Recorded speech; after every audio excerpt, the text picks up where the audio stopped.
Agradezco infinitamente la posibilidad de estar participando en este importantísimo evento en circunstancias históricas, económicas y políticas muy especiales para nuestro país. Agradezco al doctor Larrazábal que después de que tuvimos un intercambio en Mérida a comienzos del año, me hizo esta invitación, y a los amigos, compañeros de trabajo de la Cámara de Comercio del Estado Mérida. Ellos son los que me han traído hoy acá y también me han pedido que sea muchísimo más breve de lo que fui en mi exposición en la Cámara de Comercio de Mérida. He titulado, desde mi perspectiva profesional como historiador, esta charla, Los desafíos del presente y una mirada al porvenir. Es sobre el futuro que tenemos que pensar. Es sobre los desafíos de conducir a nuestro país a otro estadio de desarrollo sobre el cual tenemos que pensar. Y esa acción del pensamiento tiene que ser la actividad fundamental de quienes constituimos los factores fundamentales que propician el desarrollo de la nación. Pensamiento es lo que nos falta. Propuestas y exámenes de la realidad nacional es lo que nos falta. Porque, señores, esta experiencia es el mejor libro sobre el cual nosotros podemos pensar en el diseño de un nuevo país. Todo lo que ha ocurrido en estos 16 años de gobierno nos han llevado a un estado de ruina, nos han llevado a un estado de postración. Se ha debilitado la nación venezolana. Hoy en el concierto de las naciones latinoamericanas, para no decir del mundo, aparecemos como una nación que antes mostraba los índices de una gran potencialidad. Hoy todos ellos están deprimidos, nos ven hasta con lástima. De tal manera que esta experiencia no la podemos olvidar, no para solo contentarnos con mirar lo que ha sucedido, sino fundamentalmente para pensar qué es lo que vamos a hacer de ahora en adelante con nuestro país. Brevemente tengo que señalar que una constante histórica de Venezuela es el cambio económico. El cambio económico como país monoproductor y como país monoexportador ha sido la constante histórica de nuestra economía. Primero fue el cacao, luego vino el café y tenemos agónicamente la economía petrolera. Podríamos decir que con el cacao surge el empresariado venezolano. Es una acción de la iniciativa privada endógena venezolana. Una iniciativa al contrario de la política económica española en toda la América. De allí que nosotros hayamos desarrollado primero una economía agrícola con un producto endógeno cuyas técnicas de cultivo y de procesamiento y de comercialización mundial fue el resultado de la práctica empresarial venezolana.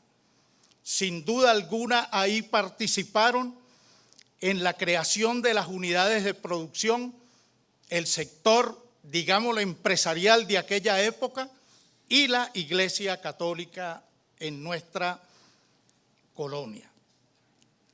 El segundo fue el café. Tuvimos que cambiar de economía, no porque el cacao no fuera importante, sino porque se creó una nueva demanda mundial de bebidas aromáticas como consecuencia de la primera revolución industrial que requería que la sociedad trabajara más, estuviese más activa. El café, como un producto que contiene una sustancia que se llama cafeína, generaba mayor actividad y mayor disposición para el trabajo. Una demanda externa nos hizo cambiar de economía.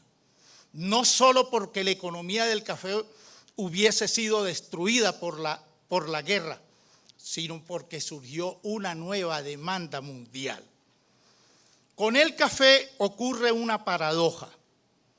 En el siglo XIX, otras economías latinoamericanas que desarrollaron economías agrícolas, la agricultura se convirtió en la palanca del crecimiento y del progreso económico. En el caso del café venezolano, durante todo el siglo XIX, Venezuela no pudo despegar de la condición de un país atrasado a pesar del gran esfuerzo productivo que en materia de colonización de tierra, de aprendizaje de cultivo y de aprendizajes de nuevas tecnologías para su procesamiento, digo, a pesar de eso, llegamos a fines del siglo XIX con una sociedad extremadamente empobrecida. Sin duda alguna que la guerra, que las guerras civiles, que el caudillismo constituyeron un factor de atraso para el país. Y al comenzar el siglo XX, gracias a la revolución industrial que estaba ocurriendo a finales del siglo XIX en el mundo, gracias a esa revolución industrial es que nosotros nos vamos a insertar en el siglo XX en una economía totalmente diferente. El descubrimiento o la invención del motor a pistón y la necesaria búsqueda de petróleo a escala mundial hace que nuestro país a partir de 1910 sea escudriñado por una legión de geólogos que llegaron a este país en busca de petróleo. Gracias a ellos nosotros tuvimos la oportunidad de descubrir que teníamos una inmensa riqueza natural en el subsuelo patrio. Pero fue gracias a las compañías petroleras, fue gracias al capital extranjero que nosotros logramos construir la economía que tenemos. No fuimos nosotros, lo único que pusimos fue la sustancia y la mano de obra para erigir una industria como la del petróleo. Pero los capitales, la tecnología, la producción, la comercialización del petróleo es un legado de las compañías petroleras que actuaron hasta 1976 en Venezuela.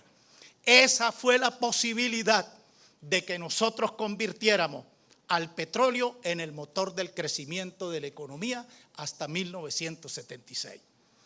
Dicho esto, quiere decir que nosotros somos un país acostumbrado al cambio económico y que cada cambio económico que se ha sucedido en Venezuela tiene un cambio político institucional fundamental. Para el petróleo fue necesario construir de manera definitiva un Estado-nación, un país integrado, un país en el cual pudiésemos erradicar la violencia endémica que se convertía en el factor del atraso nacional.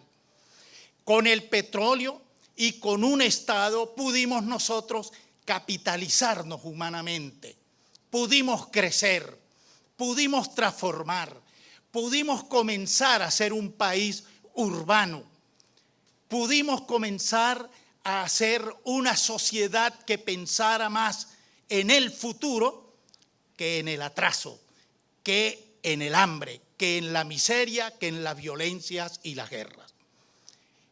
El Estado venezolano es una hechura. El Estado venezolano es una hechura de dos fuerzas políticas que aparecen en el siglo XX venezolano. Las dos instituciones que construyen la armazón de este Estado que tenemos, que es agónico, que no puede ser el Estado en el cual nosotros pensemos en el porvenir, es hechura de las Fuerzas Armadas y de los partidos políticos. Dictadura y democracia, el péndulo sobre el cual ha oscilado la historia del siglo XX venezolano. Los gobiernos dictatoriales y los gobiernos democráticos han tenido como su eje fundamental tanto a las Fuerzas Armadas como a los partidos políticos. Es importante que tengamos presente lo siguiente, que nos dediquemos a examinar la particular evolución del Estado venezolano. ¿Por qué el Estado venezolano es centralista? ¿Por qué el Estado venezolano es tan burocrático?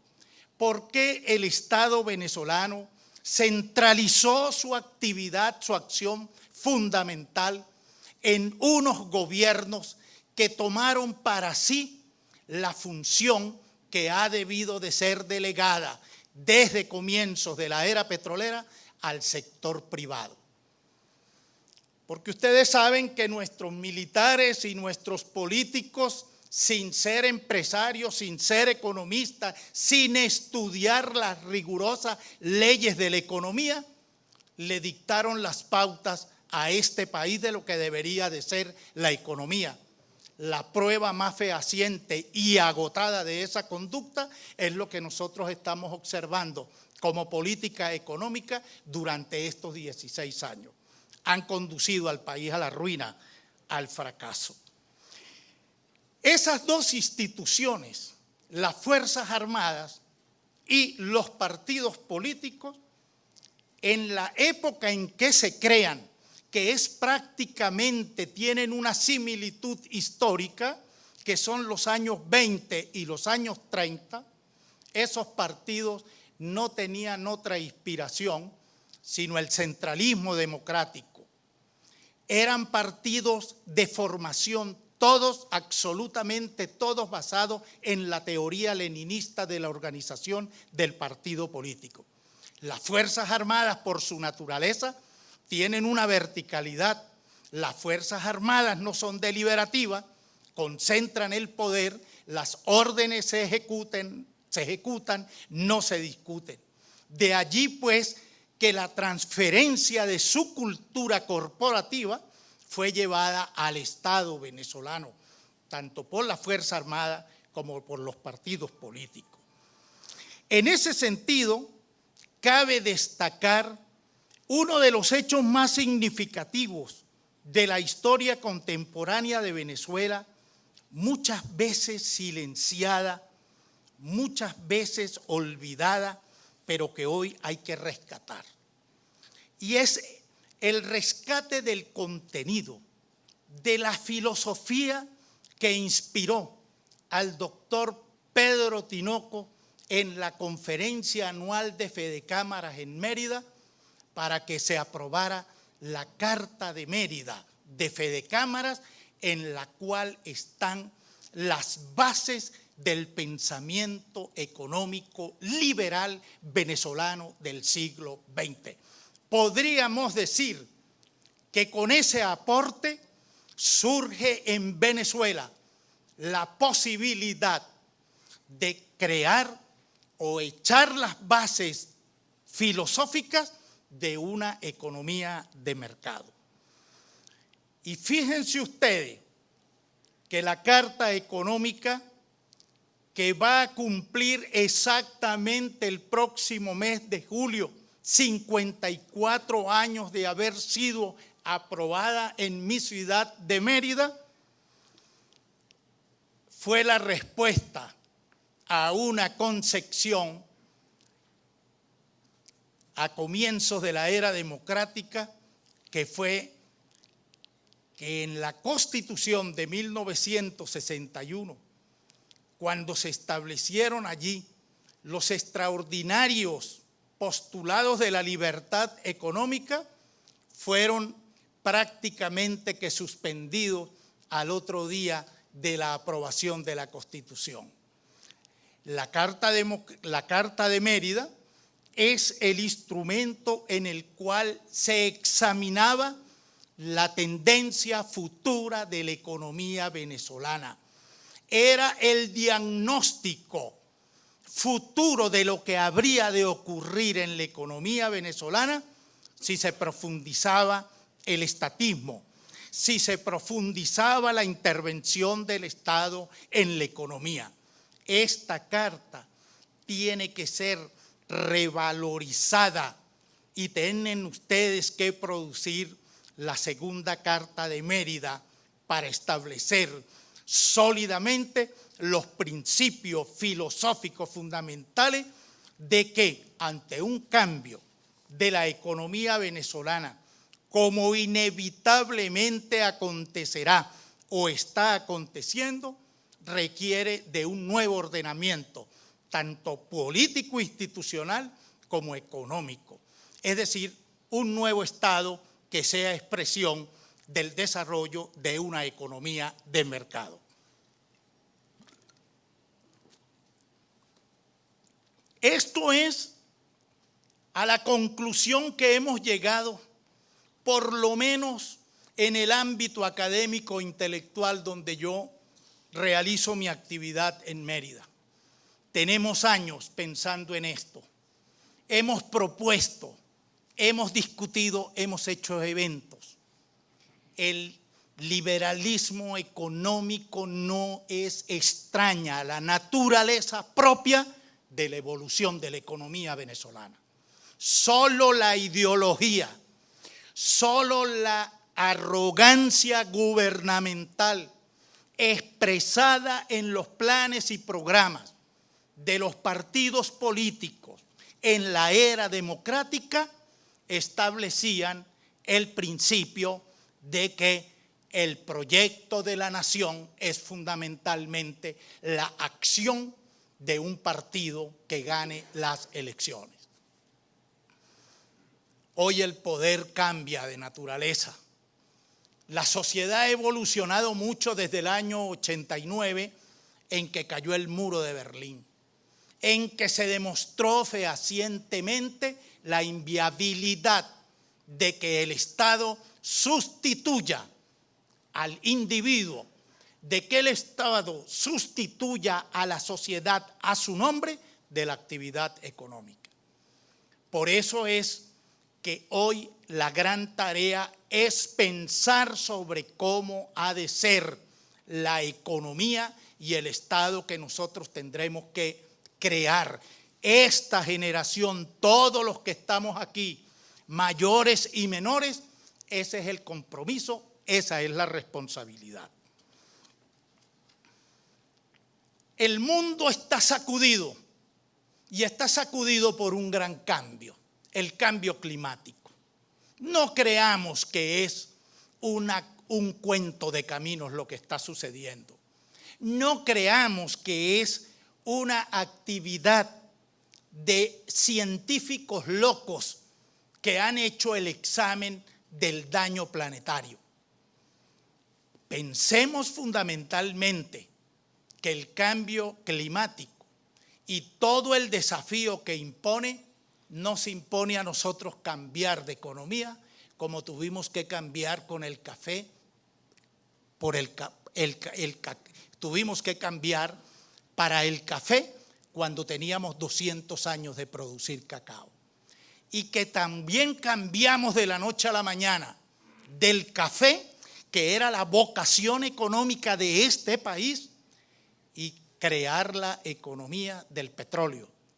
Hoy nosotros tenemos que mentalizarnos cultural y política y filosóficamente de que el fin de la economía de los hidrocarburos es tiempos pasados, que tenemos que acostumbrarnos de ahora en adelante a pensar en una nueva economía que ya desde aquí se ha diseñado, se ha planteado una economía productiva, una economía en la cual hayan todas las posibilidades de apelar a la capacidad productiva de los venezolanos, porque lo hemos demostrado las veces que hemos cambiado de estructura económica. El cambio climático es un desafío. No quiere decir que el petróleo desaparece, no quiere decir que no se va a consumir más petróleo. Lo que quiere decir es que para la naturaleza del futuro de una sociedad como la nuestra, el petróleo se ha agotado como la fuente de la riqueza nacional y que en consecuencia tenemos que pensar en un futuro diferente. 30 años tiene el príncipe heredero de Arabia Saudita, el cual con la autorización de su padre, el jefe de la petromonarquía más importante de la historia universal, lo ha autorizado para que presente un proyecto para Arabia Saudita que ya comenzó a funcionar, titulado Arabia Saudita 2030, es decir, dentro de 14 años. La petromonarquía, el país más grande en producción de petróleo, en el que convirtió el petróleo en religión, ha decidido iniciar un proceso de desprendimiento, de ruptura de la dependencia petrolera. Para allá va Irán también, sepámoslo. Es decir, si los demás lo están haciendo, nosotros con muchísima razón tenemos que propender al cambio. Aramco va a ser privatizada, es decir, el capital privado, nacional y extranjero va a participar. Arabia Saudita va a diversificar su economía. Imagínense ustedes la capacidad de inversión con el puro fondo que para 16 millones de habitantes tendrá el hecho de colocar en la bolsa aproximadamente el 7% del valor total de Aramco. Imagínense ustedes lo que eso representa, digamos, como capital semilla para el desarrollo de una nación y de una economía en condiciones diferentes, del negocio petrolero que se encarguen otros. Nosotros tenemos PDVSA. Y esta es una reflexión particular que yo quiero hacer, que no compromete primero que ustedes me la oigan y no compromete tampoco mi planteamiento político institucional. Hoy nosotros tenemos que pensar en que PDVSA es un cascarón vacío, que lo que es la potencialidad petrolífera de este país es las reservas petroleras que están ahí por la acción de la propia naturaleza, no de ningún divino, no de ningún mago, sino porque están ahí. Eso me hace pensar aquella célebre frase, dicha en una época en la cual nosotros, los venezolanos todos, nos convertimos en un país culturalmente y políticamente distinto. Cuando los árabes iniciaron el primer bloqueo, es decir, la primera crisis mundial de la energía, el precio del petróleo se disparó. ¡Qué alegría! Ahora sí dejamos de ser pobres, ahora somos ricos. Precisamente desde ese momento, la economía venezolana no ha crecido, ha decrecido a niveles como los que tenemos hoy en día. Ha sido un largo recorrido desde los años 76 en el cual nosotros no hemos logrado rescatar el nivel de crecimiento económico que teníamos. La Carta Democrática de Mérida, la Carta Económica de Mérida, señalaba muy bien los peligros que tenía la falta de ponderación y desíndices por parte del Estado con el gasto público. Estaba señalado. Era la respuesta inteligente que daba el doctor Pedro Tinoco y Fede Cámaras a lo que ya era una tendencia cepalista, intervencionista del Estado en la economía venezolana. Ojalá que no hubiésemos transitado esa senda, nosotros estuviésemos hoy en condiciones distintas a las que tenemos. Finalmente,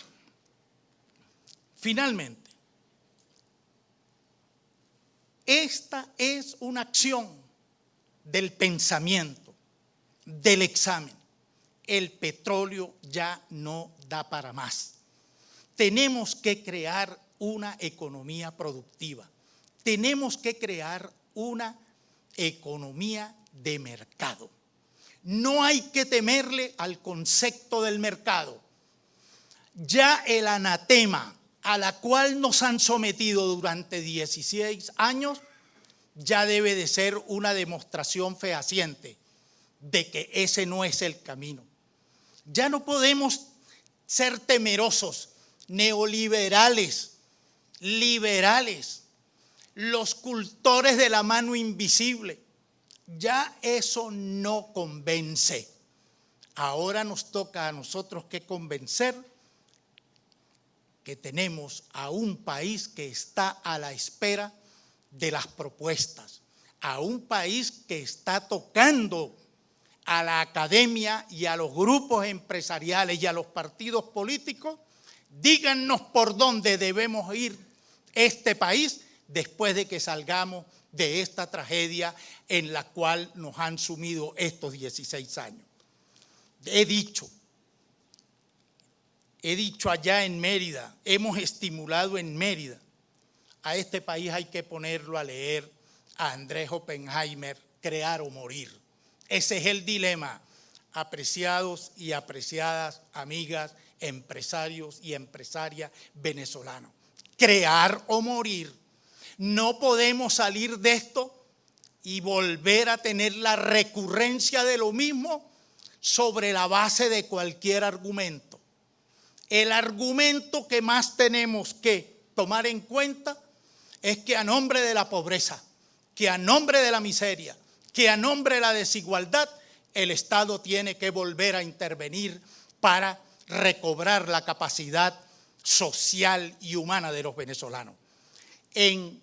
Precisamente en el momento en que el Estado ha sido el más rico de este país, el momento en que el Estado ha acumulado la más grande riqueza que hayamos podido tener en Venezuela, en ese preciso momento es cuando más desigualdad, cuanta más pobreza, cuanta más inseguridad hemos tenido en Venezuela. Solo la economía productiva, solo la economía de mercado es la que habrá de generar el desarrollo de este país. Lo ha dicho un sacerdote de la dimensión del padre Luis Ugalde. Allá en Mérida fue donde primero le oí en la tertulia de los martes, grupo del cual formo parte con los 4 rectores que la presiden. Nos dijo, en Venezuela tenemos un nuevo pozo petrolero. El nuevo pozo petrolero está en la cabeza de los venezolanos. Hay que crear en Venezuela algo así como 120.000 empresas. 120.000 empresas que estén en capacidad de generar entre 10 y 12 millones de empleos. Porque con trabajo, porque con empleo es la única forma que podemos dignificar la vida de nuestros compatriotas. Iglesia, academia y empresario son las 3 instituciones en las cuales el discurso político de estos 16 años de gobierno se ha concentrado para tratar de destruirnos.